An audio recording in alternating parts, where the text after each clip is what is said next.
Welcome to the Life as an Observer podcast. My name is Ryan Bean. I am your host in self-observation.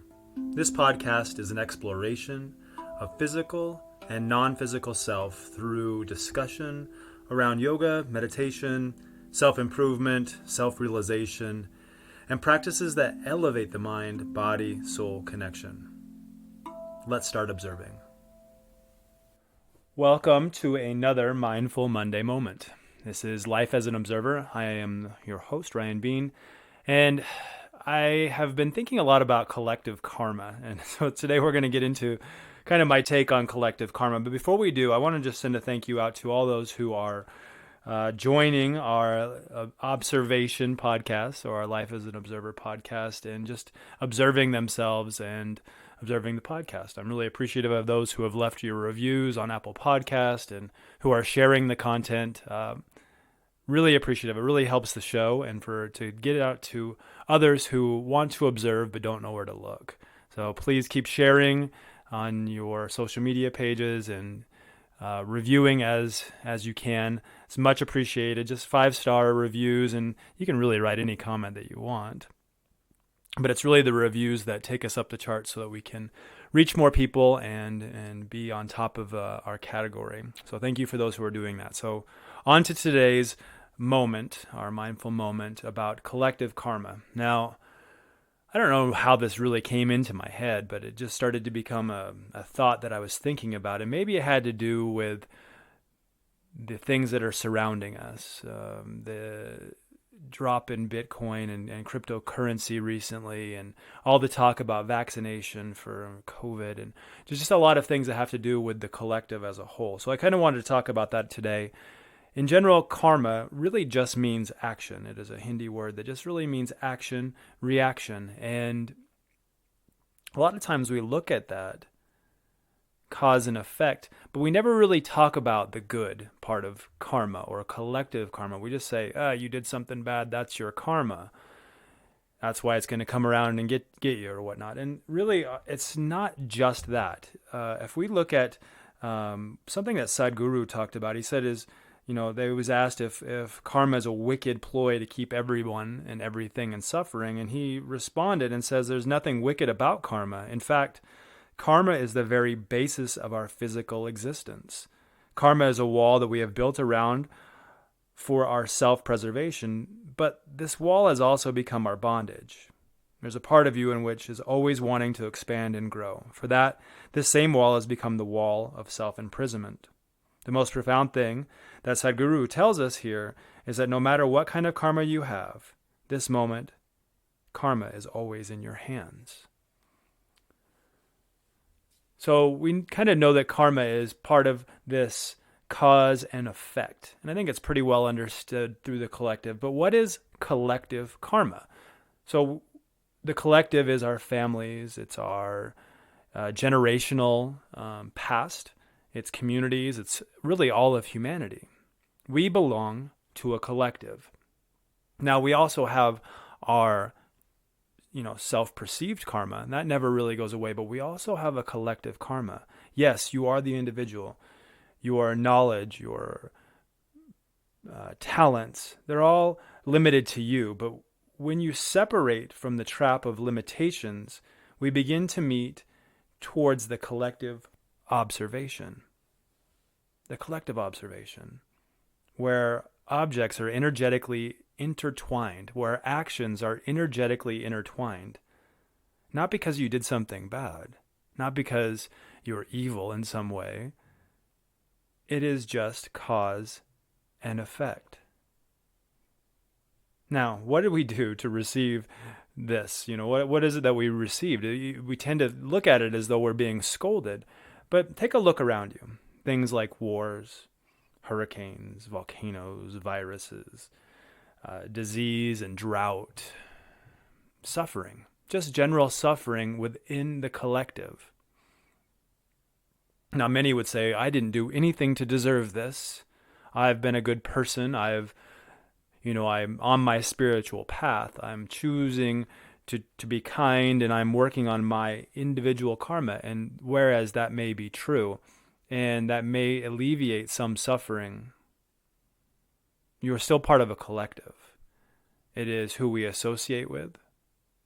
It is sometimes generationally passed down to you. Karma is this string that can't be broken.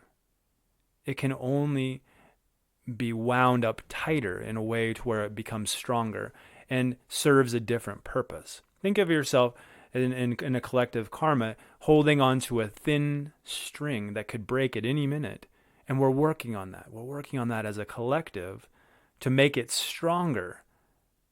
Yes, to make it stronger, not to remove it, because karma is always there. It will always exist. But we can change the dynamic of that string by braiding it, by adding more strings, by creating the same vibrational awareness that uplifts rather than tears down. So I thought it was talked about it a little bit there. War and famine and drought and viruses. Well, what can we do to free ourselves from the collective? Well, you really can't free yourself from the collective. You'll always belong to some collective, but we do have some opportunities to make choices. We do have some opportunities to make choices in how we participate and where we put our vibration. I was listening to someone talk about collective karma, and they associated it to you and your car.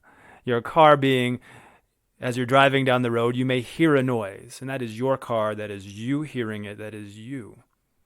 But you hear this noise. It sounds like a small sputter. It sounds sort of like there's something that could be wrong, but not a big deal. Maybe a few weeks go by, the sound gets louder. It gets louder. And it starts beginning to disrupt the cars around you. Maybe there's even, a dark cloud of smoke coming out of the tailpipe. And that becomes collective. Maybe you end up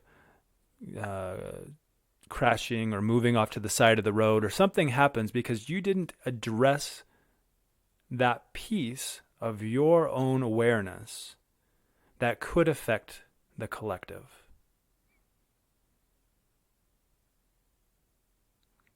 See, the collective can show up in many different ways.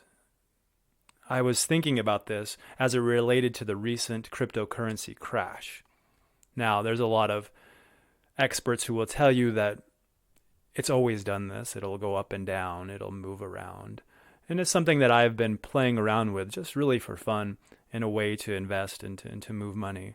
But seeing that crash made me consider the idea that it wasn't my karma necessarily that was creating this place of scarcity in my own mind, this place of where I felt I was lacking abundance because I was losing it beyond my control.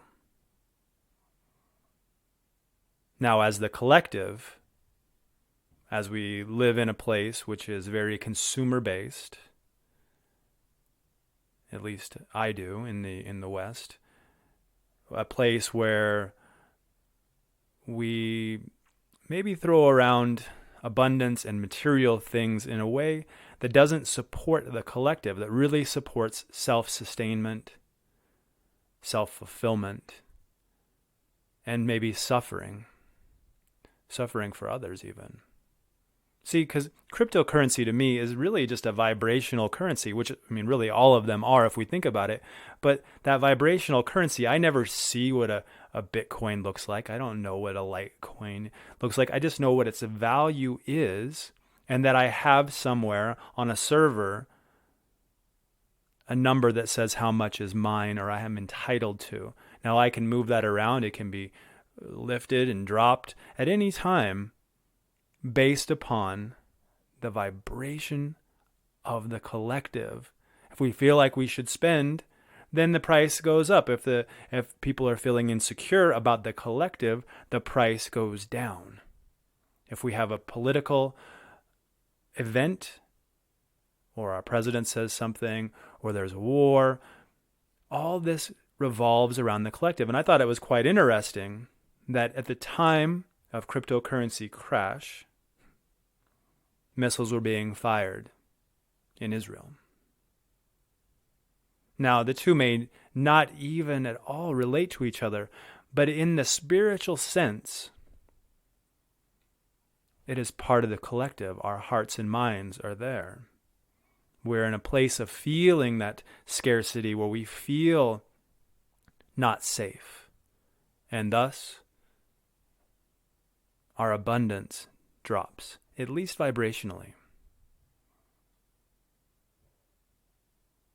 Where else have you seen this in your life where the vibration of others affects you?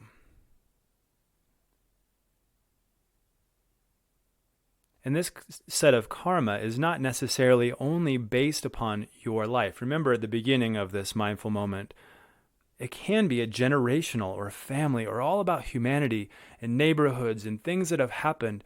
Because if all things are connected, then that vibration still remains, even in its smallest form. Shifting the vibration by doing the best that you can is the answer. The best that you can. Showing up in a way where you influence the vibration of others, where you support the upliftment of your community, where you support the upliftment of your collective. Small steps for lifetimes to come. This collective karma may take lifetimes to make changes or see changes. We see it all the time, especially in countries where technology is coming in. The collective is very excited about it, and we see changes happening, some good, some bad, but it's all about cause and effect. The word karma means action. Any action has a reaction, and that is in a cosmic level. Not just, you did me wrong, so you're going to get yours. On a cosmic level, your actions have an adverse or opposite effect of reaction. This has been said by scientists. This has been said in philosophy. The law is simple to understand: action, reaction. Think about this as we move into our communities, as we move into our collective, how we affect the collective, and how we can be more of an observer to not continue the cycle. Thank you for joining today's mindful moment. I am Ryan Bean, and this is Life as an Observer. I'll see you on the next episode.